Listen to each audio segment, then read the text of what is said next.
Babylon shimmered like a jewel in the desert, crowned with terraces. Gardens overflowed with waters, flowing like laughter over stone. And there walked a man who counted not hours, but destinies.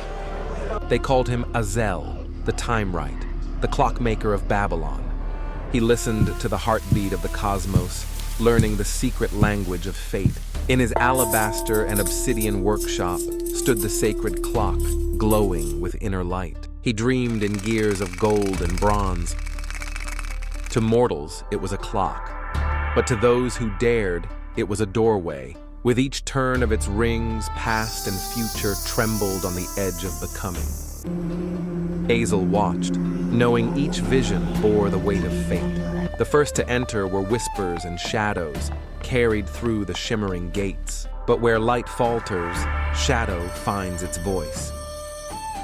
Azel felt it, the weight of something vast, uninvited. The heavens split, and corruption bled through the stone. And from the wound in heaven, the Oathbreaker descended. Namtar, Lord of Ruin, breaker of divine oaths, stood once more in flesh. His gaze was ruin, his breath the promise of war. With one gesture, he set ruin into motion. Yet the Clockmaker did not kneel. For time itself stirred at his call. The wheels of destiny turned, and all ages leaned toward him. Shadow struck against eternity, and eternity did not break. The mortal's gaze burned with the weight of countless ages. And so the chamber became the crossroads of fate itself. The walls of time cracked, and the heavens trembled.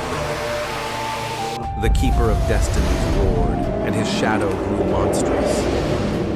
The mortal faltered, yet still he held the line.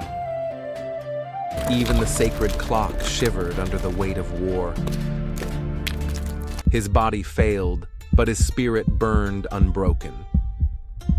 And Babylon became the heart of a storm that shook the ages.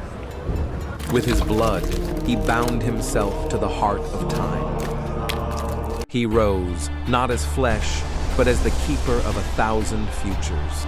He gave himself to the clock, and the clock devoured him. Even the Keeper of Destinies recoiled before such defiance. And in his sacrifice, all ages became one. When the dawn returned, Babylon awoke to silence and memory. Children touched his relics, and the gears answered with light. The chronicle wrote on, "For time remembers even what gods would forget." Thus endures the myth of a mortal who dared to bend destiny itself.